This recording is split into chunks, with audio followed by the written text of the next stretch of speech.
Okay, microphone test.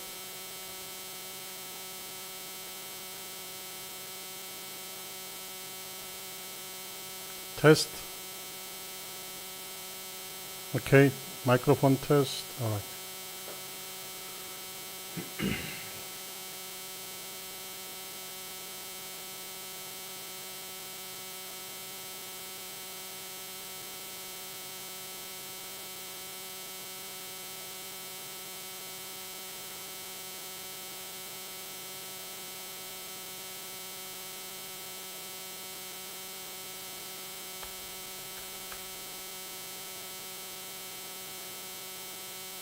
Okay, can you hear me? Hello, everybody.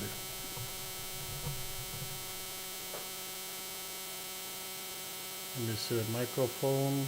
All right, that's here.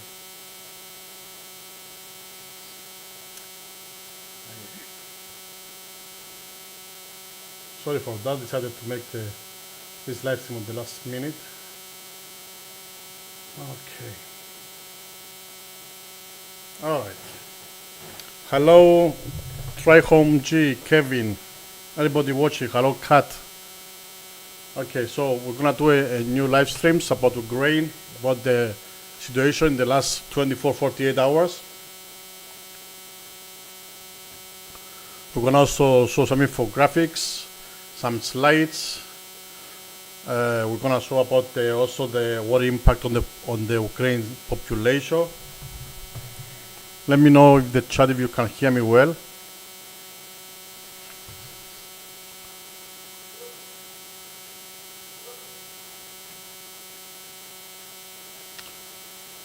So let's go with the first topic. I don't want to do this one. Okay, we'll do this one after.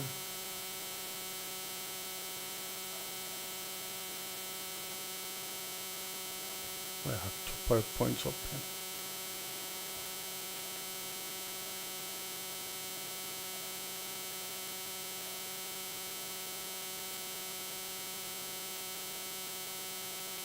All right. So let's start with the latest news. It's an article from Reuters from December 4. That means it was like yesterday. Okay. It's Russian strikes cut power and heating for tens of thousands. It was a massive overnight strikes hit Kherson and Odessa regions. Tens of thousands lost electricity and heating. Attacks appear aimed at crippling infrastructure as winter deepens. Let's see the article from Reuters. Kherson's heat plant destroyed as energy facilities targeted. Such target bombi is terrorism, said the Naftorga CEO says. Kyiv said tens of thousands of people were left without power and heating in southern Ukraine after Russian attacks on the frontline city of Kherson and Ukraine's largest seaport, Odessa. I have also the map. I can show the map where the Odessa is. Let's see. Oops, not this one here, the map. Okay.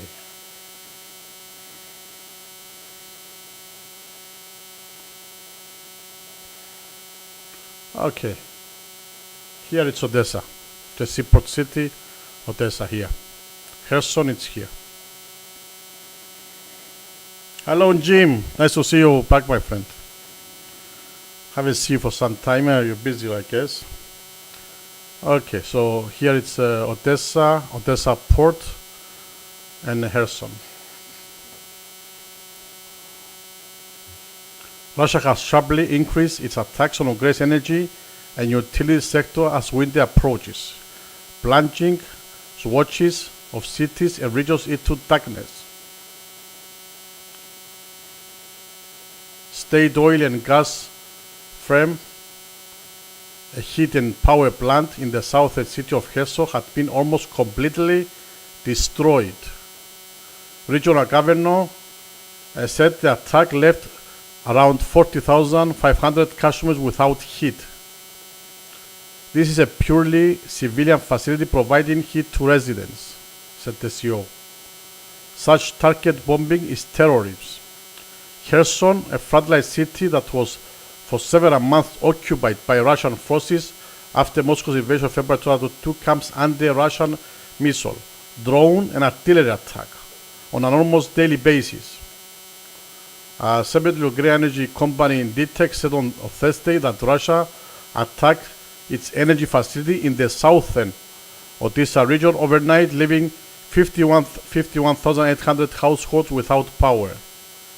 In Ukraine's eastern Donetsk region, where Russian forces are grinding forward in the battlefield, attacks left about 60,000 residents without power, Kyiv Energy Ministry said.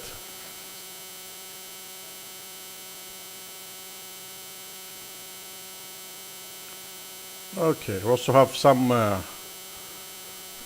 saying from Putin. Putin said that Russia will take all of Donbass, military or otherwise. So he said publicly, I reaffirm Russia's objective, full control of Donbass. Signals no willingness to concede territory in peace talks. Raise pressure on active fronts around Avdiivka, Bakhmut, Donetsk. Let's go over the article. So Putin says Russia will take all of Ukraine's Donbass region, military or otherwise. President Vladimir Putin said on an interview published on Thursday that Russia will take full control of Ukraine's Donbass region by force unless Ukrainian forces withdraw, something Kyiv has flatly rejected. Putin sent tens of thousands of troops into Ukraine in February 2022 after 8 years of fighting between Russian-backed separatists and Ukrainian troops in the Donbass, which made up the Donetsk and Luhansk regions. You want to see why it's Donbass?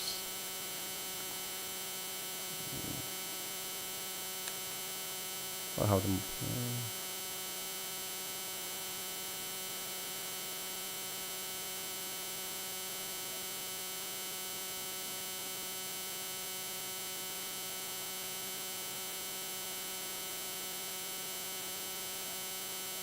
Okay.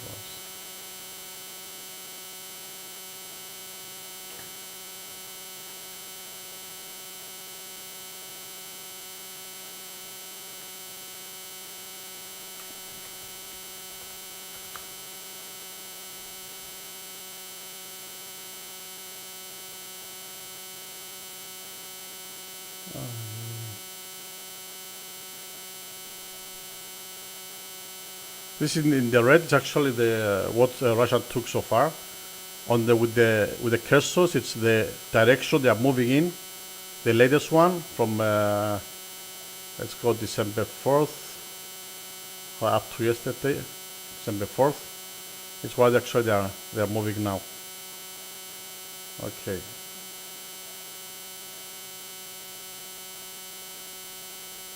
I'm not sure where is Donbass, to be honest, on the map here. Zaporizhia, okay.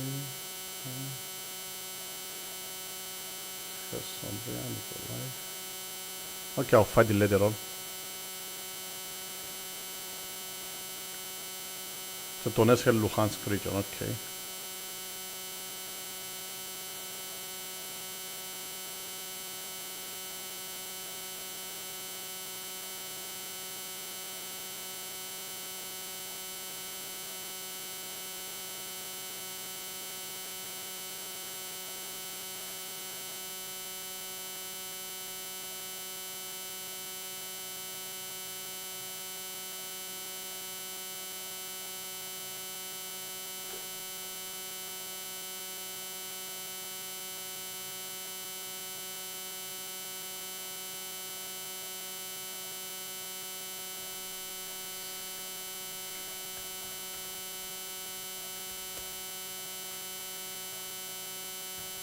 Here it's Luhansk, Zaporizhia.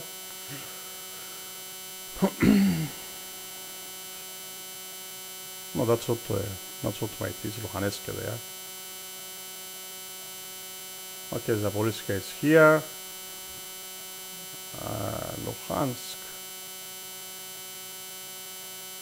Anyways, I'm not good with the map. I have to study more of that. So let's go back. There's no peace plan going on. It's nothing really. There were like 5 hours talking yesterday, but the camp nothing happened. So this here on the news. So where we left? Okay, not here.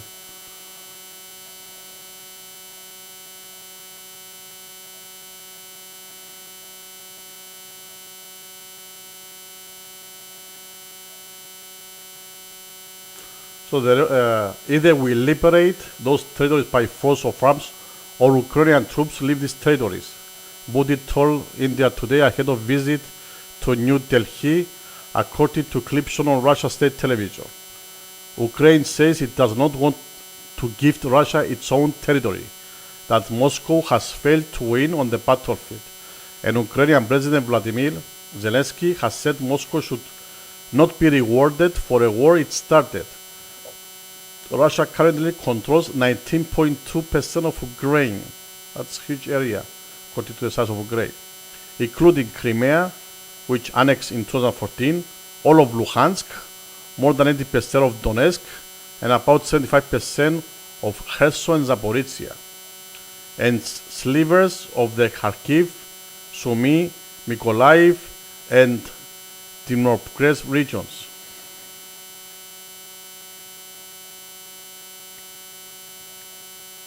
About 5,000 square kilometers, it's around 1,900 square miles from my American friends, of Donetsk remains under Ukrainian control. In discussion with the United States over the outline of a possible peace deal to end the war, Russia has repeatedly said that it wants control over the whole of Donbas, and that the United States should formally recognize Moscow control.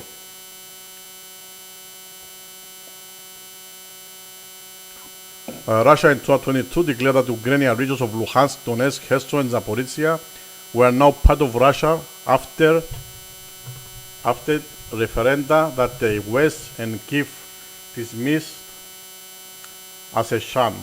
Most countries recognize the regions and Crimea as part of Ukraine. He had an envoy with Steve Witkoff and Jared Hasse in Kremlin on Tuesday and said that Russia had accepted some US proposals on Ukraine and that talks should continue. Russia's RIA state news agencies cited Putin as saying that his meeting with Witkoff and Kushner had been very useful and that it had been based on proposals he and the President Donald Trump has discussed in Alaska in August. Basically, he's not backing up. He wants the territory he took already to be his, plus he's threatening for taking the whole left of Donbas, which is like not much left anyways. So he started to take everything, and as we know, Ukraine saying that they will not accept to give any territory to Russia. Russia will not accept to not have the territory like they did with Crimea. So that's the red line there, and we're not moving to peace anyways.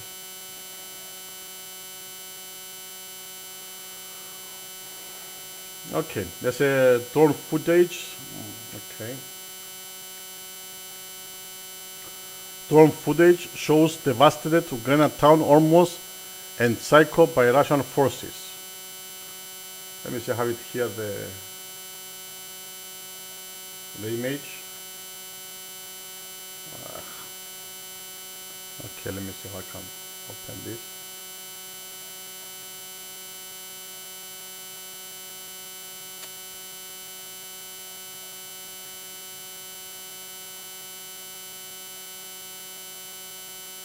One second.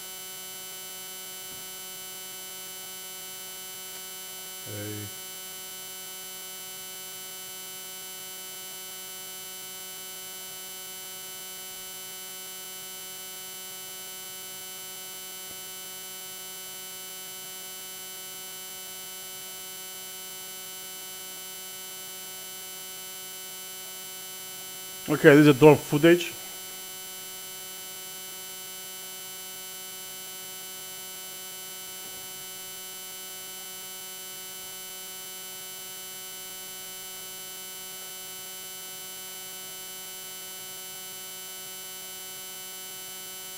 Okay, you can see the whole city, the whole town is destroyed basically.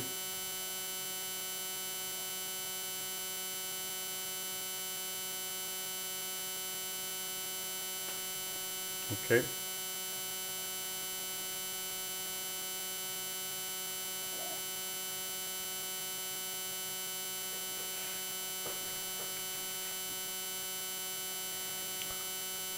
So the drone footage by Associated Press on Wednesday shows devastated Ukrainian town nearly sacked by Russian forces near the city that Moscow this week claimed to now control.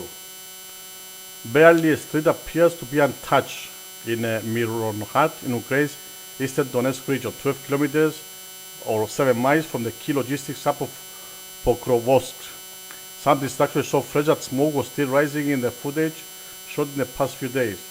They are trying to simply erase the town from the face of the earth, said a press officer of the drone battalion of the 38th Marine Brigade, whose soldiers were still fighting inside Mirnohrad on Wednesday.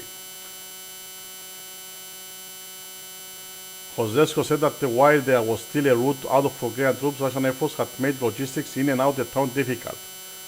We can only very rarely carry out even a small rotation of personnel. People sit there for weeks. Mirnohrad had a population of about 46,000 before Russia's full-scale invasion. It has since suffered the same fate as dozens of other Ukrainian towns and villages in the east and south, as they have nearly emptied of people. Over more than a year, Russian forces using glide bombs that weighed up to 500 kilograms, as well as swarms of attack of drones and artillery, have turned the town into uninhabitable.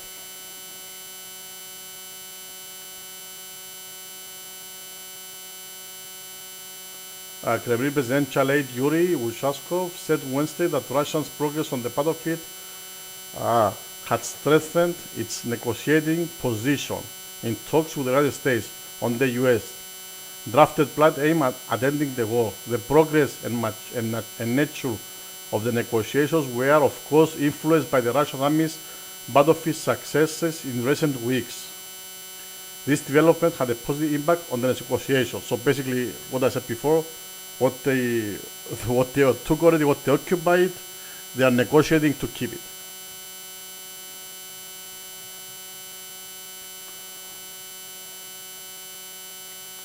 They're using that for negotiations.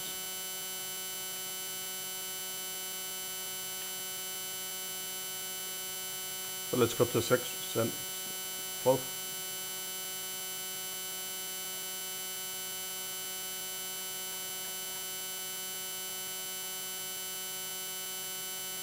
Ukraine war briefing. Stop wasting the world's time, Putin told. High-level shadow diplomacy continues involving US, Russia, and Ukraine. Despite negotiations, both sides escalate fighting to gain leverage. Troop movements against Russia is pushing to strengthen its position before a deal. So they're doing negotiations while bombs are falling. So who is gaining from the timing?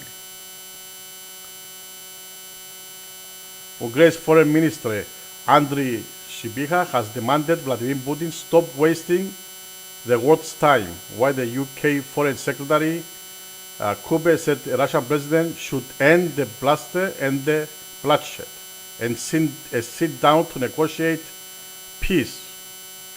Marcus, the Estonian foreign minister, said it was pretty obvious that the Kremlin was not interested in peace, as European leaders reacted on Wednesday to apparently fruitless talks in Moscow between US envoys and Putin.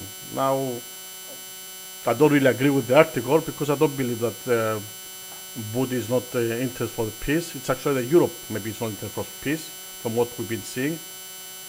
Putin, he just, he had the upper hand from the moment he's winning, it looks like, on the war. He's winning ground. He already occupies a lot of territory already. He's, of course, the winner is the one who decides the terms, right?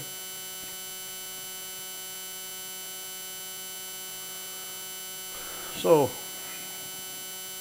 of course, they blame Russia here, but I don't really believe that Europe will really want this peace. In Britain, King Charles spoke directly of Russian aggression. As he hosted Germany's President Frank-Walter Steinmeier, the monarch said both countries together stand with Ukraine and boosted Europe against the threat of further Russian aggression. The king has strongly supported Ukraine's fight since the outset of the Russian invasion. May prick the ears of Donald Trump, who after once harangued Vladimir Zelensky in the Oval Office, statistically changed his tune, at least for a time, after Charles indulged the US President with a state visit and impressed upon him broader importance of the Ukraine's defense. As we know, Trump's continued trying to find a peace deal. The US had something pretty well worked out with Ukraine. Trump continued. The Kremlin said Putin accepted some US proposals aimed at ending the war in Ukraine, but compromises have not yet been found. So what he means here, compromises have not yet been found, that they don't want to give anything from what they took already. So they're not compromising anything. And Ukraine doesn't want to accept that Russia will take any territory.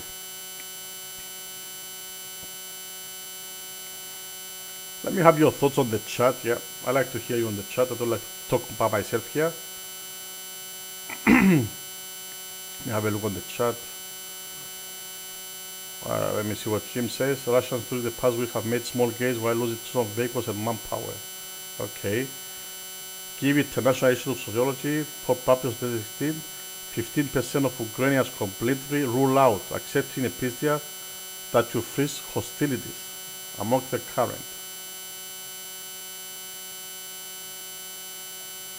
Okay, and ban on NATO entry as completely unacceptable.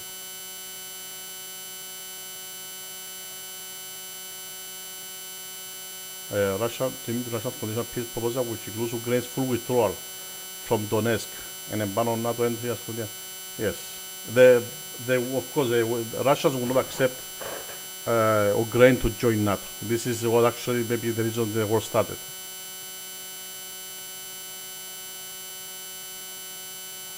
So let's see some battlefield updates. The Grand Military said it had pushed Russian forces back to the outskirts of Kupiansk in Kharkiv Oblast, northeastern Ukraine, and created a key zone hampering the invaders' return. The Ministry of Study of War, Mikhail said Putin has exaggerated Russia's claimed seizure of Pokrovsk as strategically important. Let's see what is Pokrovsk.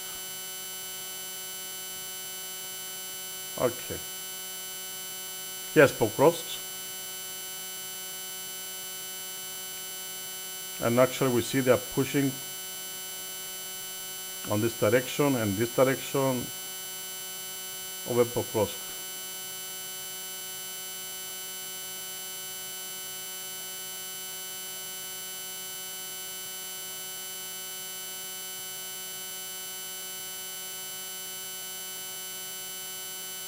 I'm drawing tools here already. Okay, so here is Pokrovsk, this area here. They already occupied this area. And they're pushing towards this direction. So they say here they're advancing Pokrovsk in step, what's the name now? The name Stepnorhisk, near Vladimivka and Sharkov.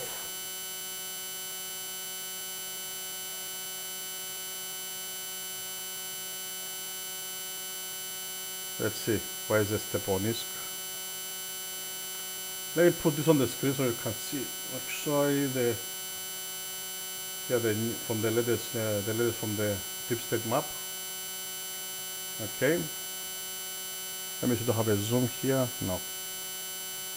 Well, I did have a zoom. Yeah, I took it out, it was annoying. Okay. I can zoom like that. Okay. So let's see the latest updates here actually. Let's go from the December 4th. So let's go back down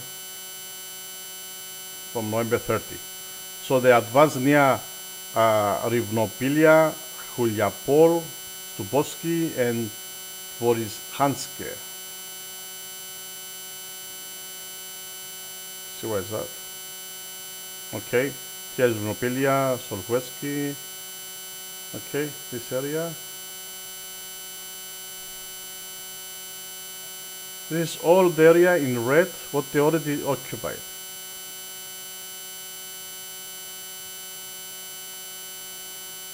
So let's say December 1st, they occupied Kozatske, advancing Pokrovsk, Minohrad, Shakove, Mykolaiv, and Kamianske. December 2nd, Balakan, Solotke, Zatinshe, and Pokrovsk, near Novoekonomichne and Huliapole. Like that. Sorry my Ukrainian friends, but for my accent on the names, but really hard to get them right.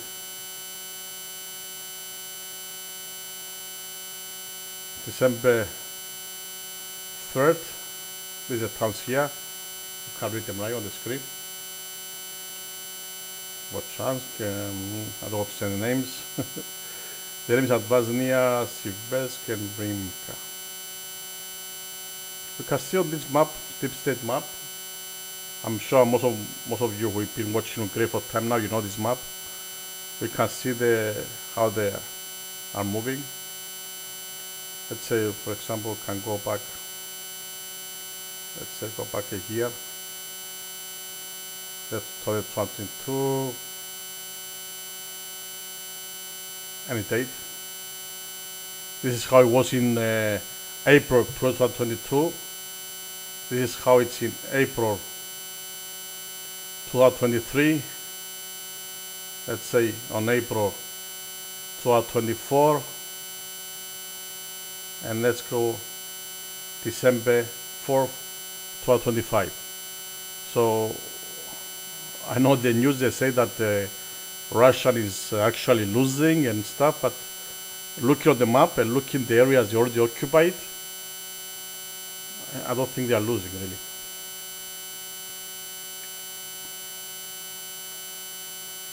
And the area, the most of the area they occupied already, it's actually the one that's harder to, the terrain. Terrain is harder to, you know, to have a war on this terrain. The terrain from here on, it's actually easier. So if they've been able to occupy all this terrain, if they don't stop them now, they will reach Kiev very soon.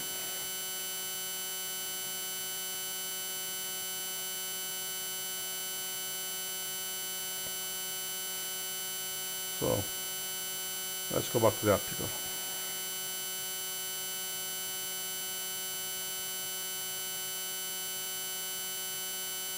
Because here, European Commission will move ahead and fund Ukraine using a loan based on Russian frozen assets.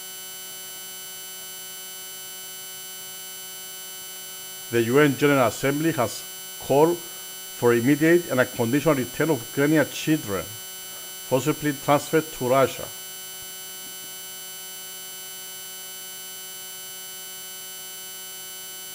Russia was rejecting the measure. Ukraine accused Russia of abducting at least 20,000 Ukrainian children since the start of the conflict.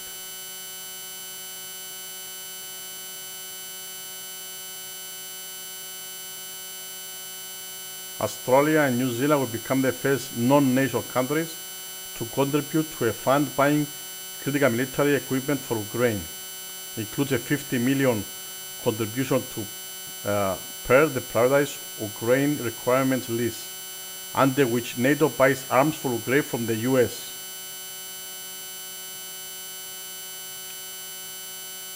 Australia has also sanctioned a further 45 Shadow Fleet ships that Russia used in attempting to evade sanctions on its oil exports, and armed financial sanctions and travel bans at more than 1,180 people and 293 entities.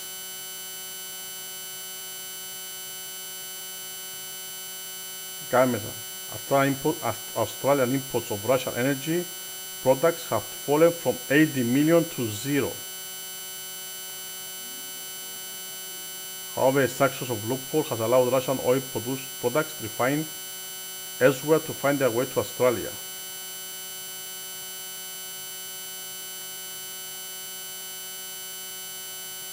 Okay, there was an attack on Dnipro, a missile strike that killed 4, injured 40 in Dnipro.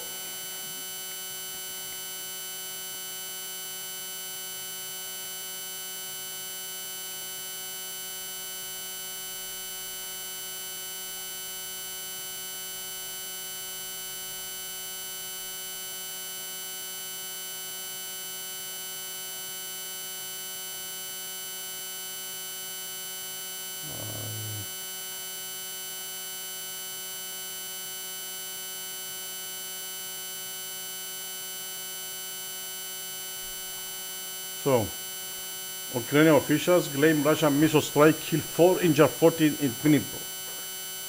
A Russian ballistic missile struck the central area of Dnipro in eastern Ukraine, killing 4 people, injuring at least 40.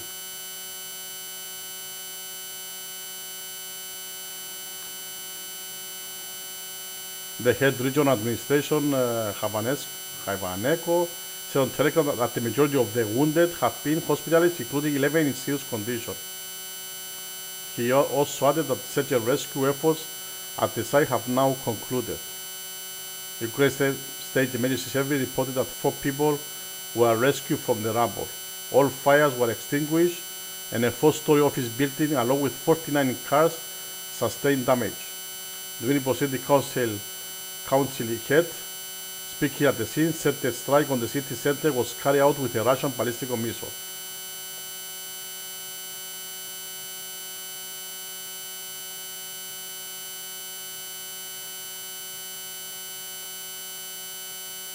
So here it's an overview how much Ukrainian territory does Russia hold. Around, I think we went over this, right? But it's more analytic here. 140,500 square kilometers, or 90% of Ukraine, including Crimea and a major chunk of territory in the east and southeast of the country. Crimea forces in 2014 took control of Crimea, which just cut out the Black Sea of southern Ukraine. The Donbass, Russia controls about 46,000 square kilometers of, or 88% of the Donbass region. Russia forces of the Zaporizhia and Kherson about 74% and about 41,000 square kilometers. Kharkiv, Sumy and Dnipropetrovsk. They also control small parts of Kharkiv, Sany, Mykolaiv and Dnipropetrovsk regions of Ukraine across the Sumy and Kharkiv regions. They control about 400 square kilometers of territory. This is about the Aleka status, okay. This is an update on December 3rd of the Russian-Ukraine war. In the north of Slopovatsky and Kursk Ridge directions, 4 combat clashes occurred yesterday. The enemy carried out 2 airstrikes, dropping 3 guided bombs, and conducted 203 attacks, including one with a multiple launch rocket system. In the south, this is on the north of Slopozansky and Kursk directions. Let's see it on the map, for example, the map.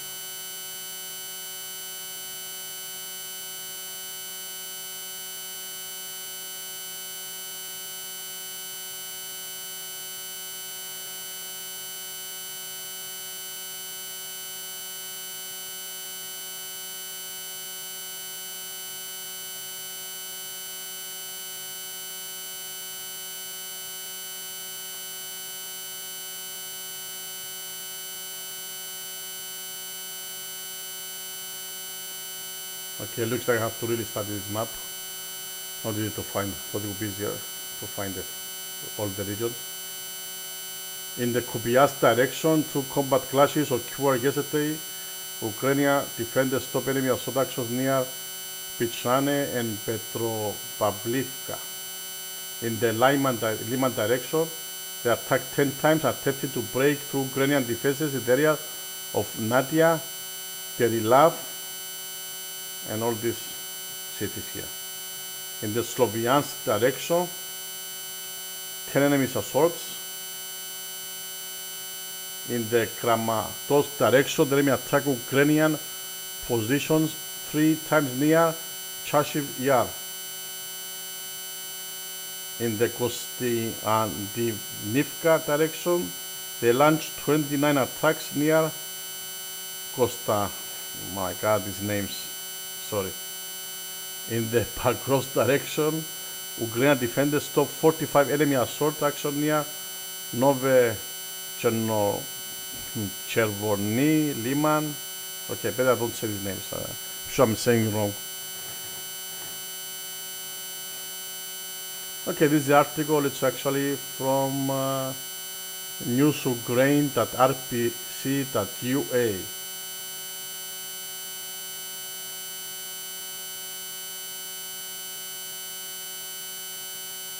Okay, this from there. Okay, let's go to the effect on the population from this war.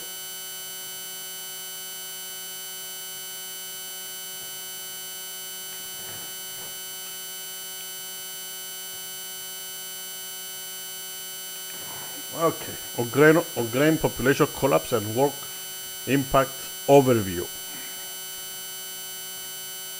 I prepared this slide just for the stream.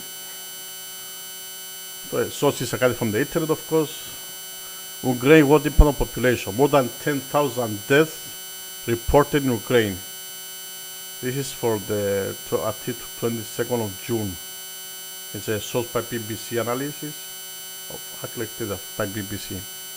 So here we can see the numbers of how many bodies are recovered as Russian army retreats from Kiev. Let me see how I can do it on there.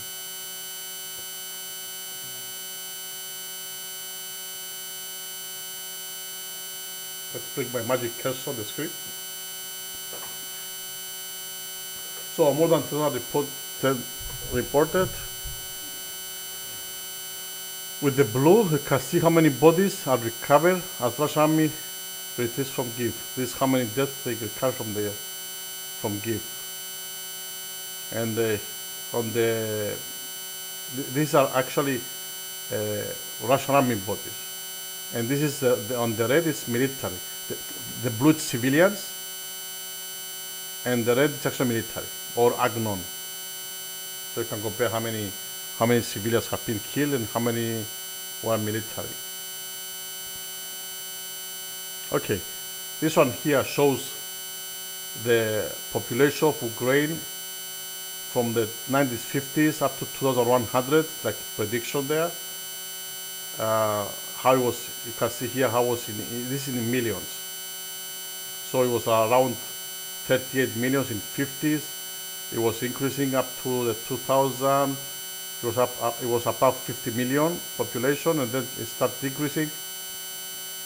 decreasing first sharply, and here with the war time here for the last 2 years of war. 2025 it fell down from 50 millions within the last 25 years. From 50 millions it went down to 37 millions around, let's say. Then it went up, probably some migrations there, okay. And then they believe it will predicted that it's going to keep dropping. By 2100s, they believe the population will be around close to 20 millions by 2100.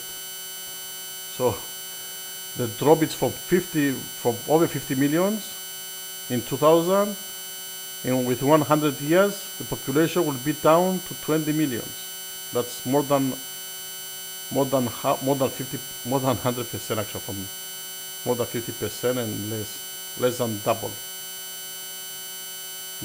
decrease.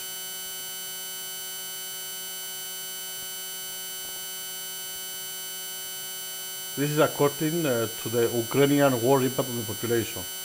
So for 50 millions here on the 1991s, it was dropping, and they separate here the population within the 1991 borders and the population within the 2022 borders.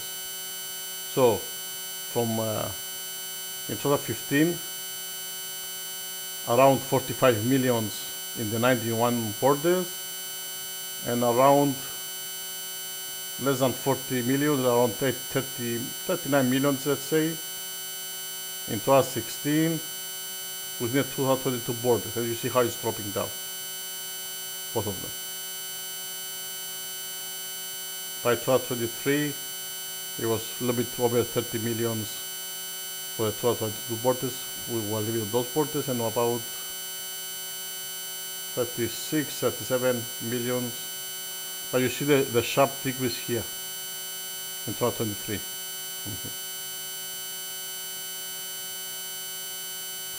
So as of January 1st, 2023, 37.6 million people live in the territory within the 91 borders. 32.6 million in the 2022 borders, and 31.1 million in the territories currently controlled by the Ukrainian government.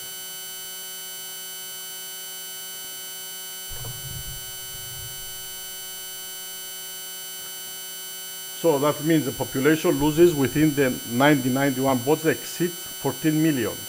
That's the population losses. Exceed 41 million people. Let's highlight something here. So as of January 1st, 37.6 million people in the 91 borders. 32.6 million within the 2022 borders. 33.1 million on the territories currently controlled by the Russian government. So population loses 91 borders exceeded 14 million people, about 27.6%. This proportion increased to 37.4% if we add the loss of population living in the non-government controlled regions in 2024-2021. The loss would total approximately, in total 19 million losses. The population loss within the 91 borders increased by another 1.5 million after Russia launched its full-scale aggression. Although part of the Russian occupied territories was liberated, the population losses have probably increased in the last 6 months with the continued migration abroad, the constant shelling of cities leading to concentrated civilian deaths and the environmental disaster caused by the destruction of the Kharkova Dam.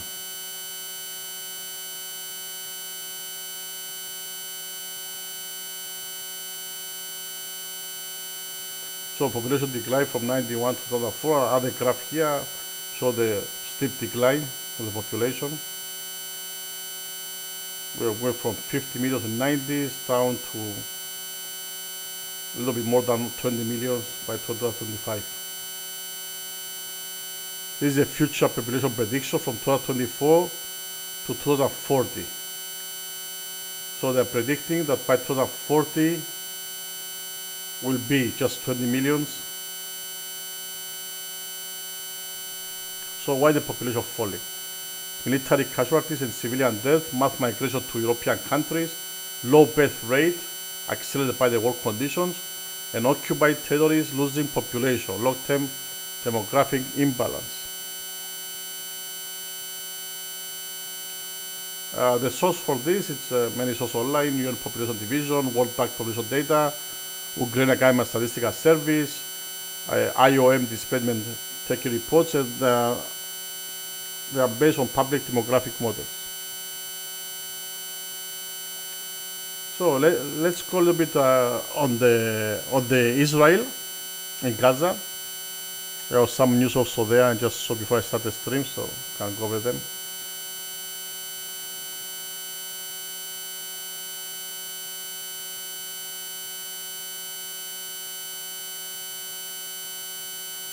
Okay, the Israel army eliminated. Let me move this.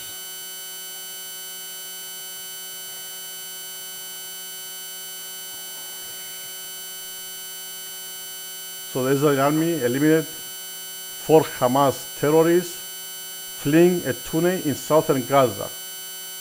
The same ones who took part in October 7 attacks. And this here is a video.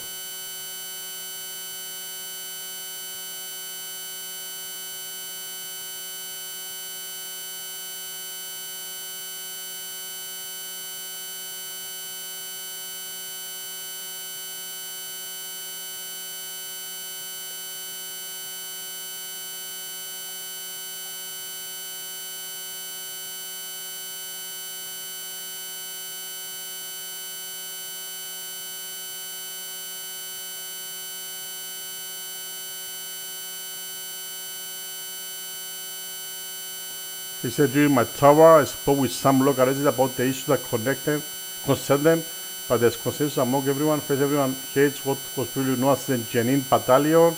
Everyone hates the Iranian funds that used to arrive here and finance terrorist activities. The one carried by Iran naked. Let me have here some I save.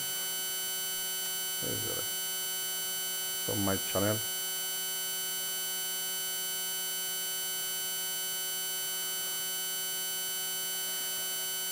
President Trump. Here some radical leftists, protesters tried to block a drive on the road. He almost went over him.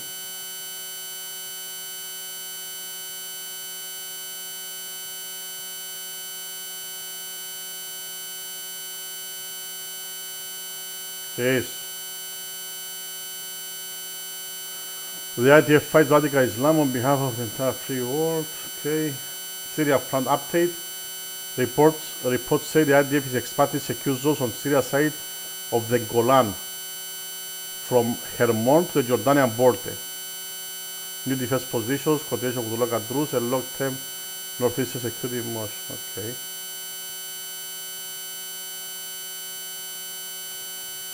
It shows again here the Israeli army eliminated 4 Hamas terrorists fleeing in Tunis in southern Gaza.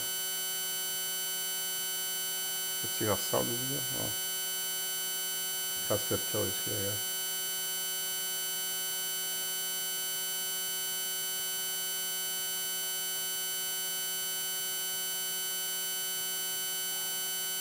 Islamists men took over the heart of Christian market in Germany and began blasting Arabic music. Disruptive families tried to enjoy the market.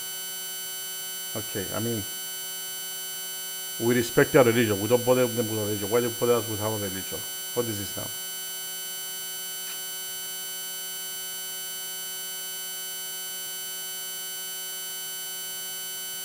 Here, pro-Hamas Islamists, mask and wearing KPS, terrorized everywhere in the Times Square. This is Times Square, New York.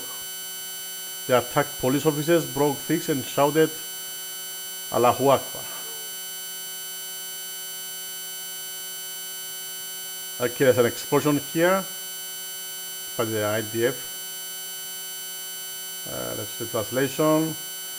They said the rocket they get stored in they don't get stored in homes in southern Lebanon. Now I believe. Okay. Let's see what we see here.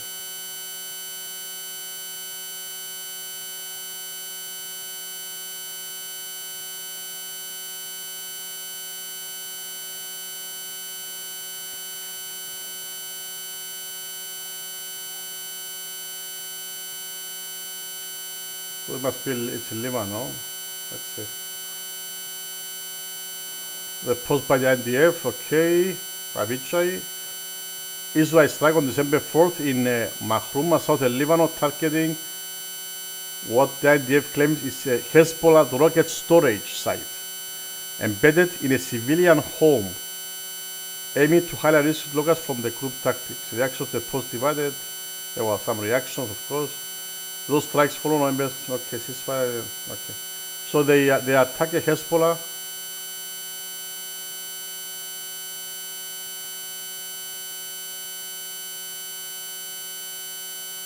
Hezbollah rocket storage site, which was actually inside the house.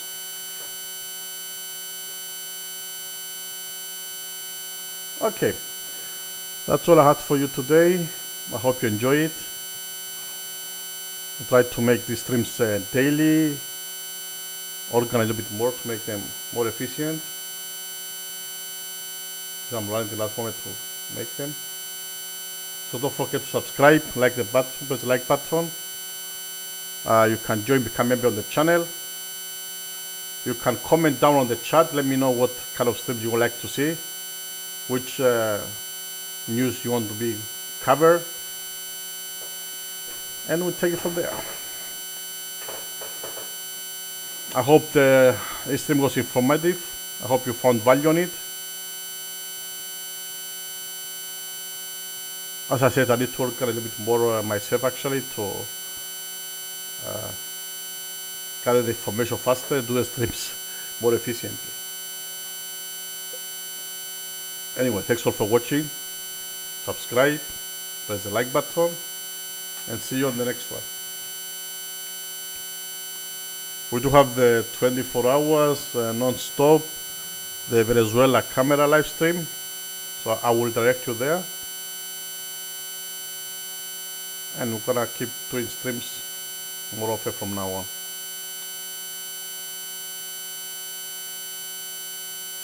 Thank you, Kat.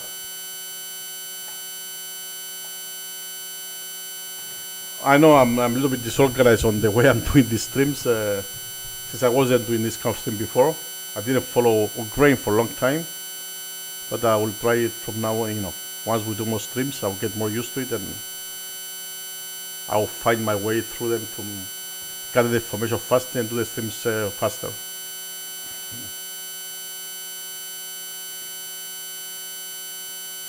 Okay, thank you all. Take care. See you on the next one. Don't forget to like, subscribe, comment on the video down. Let me hear from all of you. Thank you.